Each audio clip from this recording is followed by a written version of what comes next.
నమస్తే. ప్రస్తుతం మనతో పాటు ప్రముఖ ఆధ్యాత్మికవేత్త శ్రీచక్ర ఉపాసకులు మణికంఠ శర్మ గారు మనతో ఉన్నారు. గురుగారితో మాట్లాడేద్దాం. నమస్కారం గురుగారు. పరమేశ్వరార్పణమస్తు. సెప్టెంబర్ మాసం మీనరాశి వాళ్ళకి ఏ విధంగా ఉండబోతుంది గురుగారు? ఏళ్ళనాటి షెల్లో ఉన్నారు, పైగా మనకి చంద్రగ్రహణం కూడా ఉంది ఈ మంత్లోనే. ఎలాంటి జాగ్రత్తలు తీసుకోవాలి, ఎలాంటి ఫలితాలు ఎదురవుతాయి అంటారు? ముందుగా మీనరాశి వారి గురించి తెలుసుకునే ముందు, వారు పూర్వభాద్ర 4వ పాదము, అదేవిధంగా ఉత్తరాభాద్ర 4 పాదాలు, రేవతి నక్షత్ర 4 పాదాల వారు కూడా మీనరాశిలోకి ఇచ్చేస్తారు. ఈ మీనరాశిలో వారు లక్షణము వ్యవస్థల పరంగా తను అనుకున్నటువంటి టార్గెట్ ఏదైతే ఉన్నా సరే మీనరాశి లక్షణ ఫలితం అండి. అల్టిమేట్గా ఆ గోల్ని రీచ్ అవ్వడానికి శత విధాలుగా ఏదన్నా చేయడానికి సిద్ధంగా ఉంటారు. ఇటువంటి వాళ్ళతో మనం కలిసి ప్రయాణం చేయడం వల్ల కొత్త విషయాలు తెలుసుకోవడం, ఒక విషయాన్ని కొత్తదనంగా ఆలోచించడం అనేటువంటిది మనం తెలుసుకుంటూ ఉంటాం. అంతేకాకుండా ఒక విషయాన్ని ఒకే కోణంలో చూడకుండా 365 డిగ్రీల నుంచి ఆ సమస్యని ఎలా పరిష్కరించవచ్చు, ఇందులో టైం డ్యూరేషన్ తక్కువలో ఆ పని ఎలా ఫినిష్ చేయాలి అనేటువంటి విషయం కేవలము మీనరాశి వారి యొక్క లక్షణాన్ని బట్టే మనం తెలుసుకోవడం జరుగుతుంది.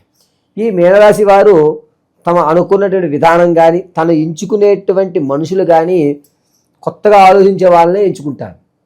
రొటీన్గా ఉన్న వాళ్ళని ఏదో అంటీ ముట్టి ఉన్నట్టుగానే ఉంటారు తప్ప, తను కొత్తదనంగా కొత్త ఆలోచనలో ఉన్నటువంటి వారిని మాత్రమే వీళ్ళు తీసుకోవడం అనేది జరుగుతుంది.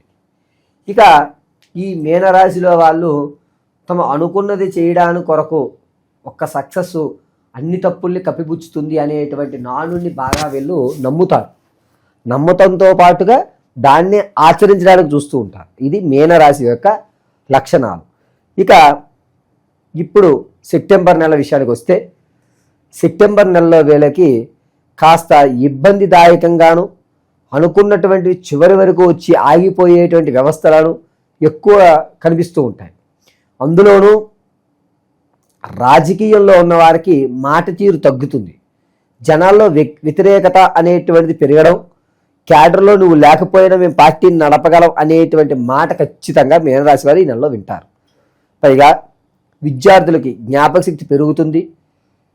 చదువు, కల్చరల్ యాక్టివిటీస్తో పాటుగా తనలో సృజనాత్మకంగా ఉన్నటువంటి కళను కూడా బయటికి తీసుకోవడం జరుగుతుంది. అంతేకాకుండా తను వేరే దేశాల్లో కానీ వేరే ప్రాంతాల్లో కానీ తన స్కిల్స్ని ప్రజెంట్ చేసేటువంటిది సెప్టెంబర్ 10వ తారీఖు నుంచి 23 మధ్యలో ఖచ్చితంగా అతను దాన్ని విస్తరించుకుంటుంటాడు, తన యొక్క శక్తి సామర్థ్యాన్ని. ఇక కోర్టు వ్యవస్థలో దగ్గరికి వచ్చేసరికి ఎప్పటి నుంచో నానుతున్న వ్యవస్థ ఈ నెల కూడా అలాగే నానుతుంది. మధ్య వ్యక్తులు వచ్చి అనవసరంగా మీ డబ్బు తినడమే తప్ప ఎటువంటి ప్రయోజనము ఉండదు. వ్యవసాయ భూ సంబంధితమైనటువంటి ఎవరన్నా సరే మొదటి 2 వారాలు బాగానే ఉంటుంది. 3-4 వారాల్లో కాస్త అశాంతికి గురవుతూ ఉంటారు. రియల్ ఎస్టేట్ కానీ స్టాక్ మార్కెట్లో కానీ డబ్బులు పెడదాం అనుకున్న వాళ్ళు ఎట్టి పరిస్థితుల్లో పెట్టవద్దు. సెప్టెంబర్ 4వ తారీఖు నుంచి 24 వరకు కూడా నీచ స్థానంలోంచి రాహు చూస్తున్నాడు. దీనివల్ల ఆర్థిక సమస్య మూలుగుతున్న నక్క మీద తాటిపండు పడిందా అన్నట్టు ఉంటుంది. కాబట్టి స్టాక్ మార్కెట్, రియల్ ఎస్టేట్ రంగాల్లో పెట్టే వాళ్ళు చాలా జాగ్రత్తగా ఆలోచించుకుని పెట్టుకోవాలి. సొంత ఇల్లు కొనుక్కుందాము, కొత్త వ్యాపారం ప్రారంభం చేద్దాము, స్థిరమైనటువంటి ఆస్తిని కొనుక్కుందాము అనేటువంటి వారికి మాత్రం 3వ వారం అనగా సెప్టెంబరు 18వ తారీఖు నుంచి 28వ తారీఖు మధ్యలో కనుక శ్రీకారం చుట్టుకోండి. మీరు కొన్నదానికి కరెక్ట్గా ఈ రేట్ అయితే నేను పెట్టడం సబబు అంటే ఎక్కువ పెట్టకుండా ఉండేటువంటి అవకాశం. ఎవరైనా రూపాయి తగ్గాలనుకుంటారు, సంతోషంగా ఉండాలనుకుంటారు, ఆ సంతోషం వేస్తూ ఏర్పడుతుంది. విందు వినోదాల్లో ఎక్కువగా పాల్గొంటారు.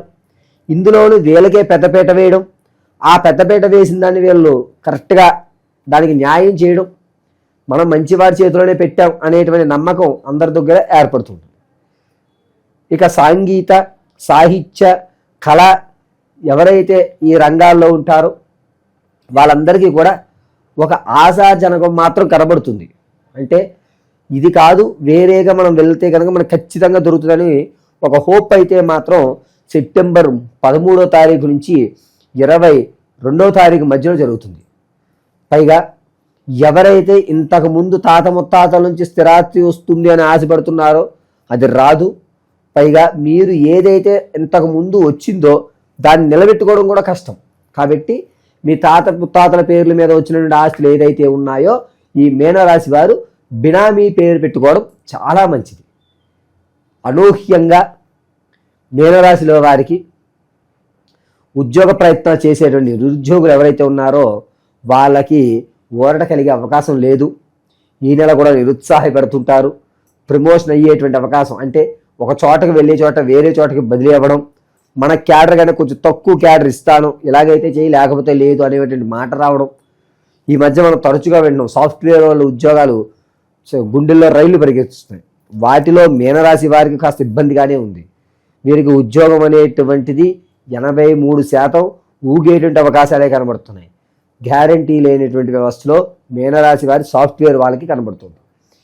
ప్రమాదాల దగ్గరికి వచ్చేసరికి అనుకోకుండా అకస్మాత్తుగా సెప్టెంబర్ నెల 22వ తారీఖు నుంచి 29 మధ్యలో మన తప్పిదం లేకుండా ఎదుటివారి తప్పిదం వల్ల యాక్సిడెంట్ జరిగి ఈ నరాలు కానీ ఈ కాలర్ బోన్స్ ఇవైతే ఉన్నాయో అవి ఇరిగేటువంటి అవకాశం ఎక్కువగా కనబడుతుంది. ఇక స్త్రీల విషయానికి వస్తే గర్భిణీ స్త్రీలు ఎవరైతే ఉంటారో ఆ గర్భిణీ స్త్రీలు కొంచెం ఇబ్బంది పడినా పుత్రికా సంతానానికి ఎక్కువ దోహదం చేస్తుంది. సంతానం కొరకు ఎవరైతే ఇప్పటి వరకు వేచి చూస్తున్నారో వారు ఒక మంచి మాట వింటారు. సంతాన సాఫల్యం కలిగేటువంటి అవకాశం ఎక్కువగా కనబడుతుంది. వివాహితుల దగ్గరికి వచ్చేసరికి తనకు అనుకూలమైనటువంటి వ్యక్తి సెప్టెంబర్ నెల 18వ తారీఖు నుంచి ప్రారంభం చేసుకుని 29వ తారీఖు మధ్యలో సంబంధం వస్తుంది. ఊగొట్టుకోండి, సిద్ధాంతులను అడిగి జాతకాలు ఒకసారి పరిశీలన చేసుకోండి. ఖచ్చితంగా సంబంధం అయితే మన గుమ్మం తట్టేటువంటి అవకాశం ఖచ్చితంగా కలుగుతుంది. ఎవరైతే విద్యార్థులు తక్కువ మార్కులతో వస్తూ మా వాడు ఇలాగే ఉంటున్నారో వీడేం మారడా అనేటువంటి వాళ్ళు ఎవరైతే ఉన్నారో వారు విద్యార్థుల్లో కాస్త సృజనాత్మకత పెరుగుతుంది కాబట్టి దాన్ని ప్రోత్సహించండి. అది కూడా సెప్టెంబర్ 7వ తారీఖు నుంచి వాళ్ళలో ఒక సృజనాత్మక అనేది మీ కళ్ళ పడుతుంది. దాన్ని మీరు గ్రహించి ప్రోత్సహించగలిగితే కనుక మీ పిల్లవాడు వెనక్కి తిరిగి చూసేటువంటి సమస్యే ఉండదు. చక్కగా అంతా ఎదరికి వెళ్ళి దేదివ్యమానంగా జయకేతనం ఎగరేసేటువంటి అవకాశం సెప్టెంబర్ 7 నుంచి 10వ తారీఖు మధ్యలో ఈ 3 రోజుల మధ్యలో జరుగుతుంది. ప్రమాదాల విషయాల్లో మాత్రం చాలా జాగ్రత్తగానే ఉండాలి. ఇక ఎవరైతే మనం వ్యాపారంలో పెడదామనుకున్నటువంటి వారు వ్యాపారంలో పరోక్షంగా ఉండండి తప్ప ప్రత్యక్షంగా ఉండొద్దు. పరోక్షంలోనే మీకు కలిసి వచ్చేటువంటి అవకాశం ఎక్కువ లభిస్తుంది. మీనరాశి వారి వ్యాపారాల దగ్గరికి వచ్చేసరికి శీతల పానీయాలు కానీ, ఫుడ్ కోర్ట్లు లాంటివి కానీ, లేదా పప్పు దినుసులు కానీ ఈ 3 కూడా వ్యాపారాలు ప్రారంభం చేయడం చాలా మంచిది. స్టీలుకు సంబంధించి ఐరన్ కాదండి, స్టెయిన్లెస్ స్టీల్స్ అని చెప్పి వస్తున్నాయి. అవి కానీ వ్యాపారాలు పెడితే ఈ 4 రంగాలు కూడా వీరికి బాగా కలిసి వచ్చేటువంటి అవకాశం లభిస్తుంది. ఓకే, ఇక నిరుద్యోగుల పరిస్థితి ఏంటి గురుగారు? ఆశాజనకంగా కాస్త వరకు ఊరట కలుగుతుంది. మరీ జరిగిపోతుందని చెప్పడానికి ఉండదు, కానీ ఒక హోప్ అయితే మాత్రం ఏర్పడుతుంది. ఇక భార్యాభర్తల మధ్య సంబంధాలు ఎట్టి పరిస్థితుల్లోనూ ఈ నెల కూడా వాళ్ళకి నిరుత్సాహమే.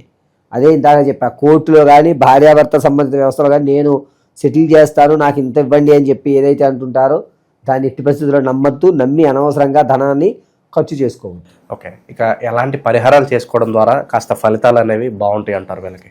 ఎప్పటి వరకు కూడా మనం చెప్పినటువంటిదంతా కూడా గోచార రీత్యా ఫలితాలు మాత్రమే చెప్పామండి. వ్యక్తిగతంగా అయితే కనుక మీకు కింద స్క్రోల్ అవుతున్న నెంబర్ని మీరు సంప్రదిస్తే మీ సమస్య ఏదైనా సరే తగు date of birth, time, place of birth, ఒకవేళ ఇవి లేవు గురుగారు అంటే పేరుని బట్టి అయితే యాక్యురేట్గా రాదు. మీ యొక్క సెల్ఫీ ఫోటోని బట్టి మేము కొన్ని ప్రశ్నలు వేస్తాం, దాని సమాధానం బట్టి డీకోడ్ చేస్తారు. దాన్ని ప్రశ్నాభాగం అంటారు. దానిలో చూసి మీకు వివరణగా ఉద్యోగ ప్రాప్త, వివాహ ప్రాప్త, స్థిరాస్తి కొనుక్కోవడమా, లేకపోతే భార్యాభర్తల మధ్య తగాదానా, కోర్టు వ్యవస్థ ఏదన్నా సరే దాన్ని మనం విశదీకరించి చెప్పచ్చు. ఇక రెమెడీ దగ్గరికి వచ్చేసరికి గోచార రీత్యా అయితే కనుక వీరు నిత్యము కూడా ఇంట్లో ఆవు నెయ్యితో దీపం పెట్టి కులదేవత ఎవరైతే ఉన్నారో ఆ కులదేవత ఆరాధన ఎర్రటి మందారాలతో చేయగలిగి ఆరావాలి కుంకుమను కానీ, లేదా దొరకలేదు మార్కెట్లో అనుకోండి కుంకుమలో పచ్చకర్పూరాన్ని దంచి కుంకుమలో రెండింటిని కలిపి దాన్ని అమ్మవారికి అర్చన చేసుకుని ఇలా అడ్డంగా బొట్టు పెట్టుకోవడం వల్ల వీరికి వచ్చేటువంటి ఈ ప్రమాదం కాలర్ బోర్డు కానీ ఈ నరాలకు సంబంధించిన ప్రమాదం తప్పేటువంటి అవకాశం ఎక్కువ కనబడుతుంది. ఆరావళి కుంకుమ లేదా పచ్చకర్పూర మిళితమైనటువంటి కుంకుమ ధరించడం చాలా మంచి వ్యవస్థ. విశేషంగా ఎలాంటి దైవారాధన కూడా బాగుంటుందంటారు వీళ్ళకి? గ్రామ దేవతను మించి మీనరాశి వారిని సెప్టెంబర్లో రక్షించేటువంటి మరొక దైవారాధన అనేది లేదు. నిత్యము కూడా మీ గ్రామ దేవతను ఆరాధన చేయడమే. రోజు ఇంట్లో నేతి దీపం అనేటువంటిది ఖచ్చితంగా వెలిగించుకోండి. వీరు కుదిరితే కనుక ఏదన్నా నల్లటి ఆవును చూసుకుని ఆ నల్లటి ఆవుకి ఎండుగడ్డి, పచ్చిగడ్డి కాదండి, ఎండుగడ్డి బాగా ఎండిపోయినటువంటి మీ చేతుల మీదుగా తినిపించగలిగితే కనుక మీకు కొంచెం ధనం విషయంలో కానీ లేకపోతే ఆరోగ్య విషయంలో కానీ కొంచెం ఊరట కలుగుతుంది. ఓవరాల్గా మీనరాశి వారి పరిస్థితి ఏ విధంగా ఉండబోతుందో చాలా బాగా వివరించారు. ధన్యవాదాలు. పరమేశ్వర.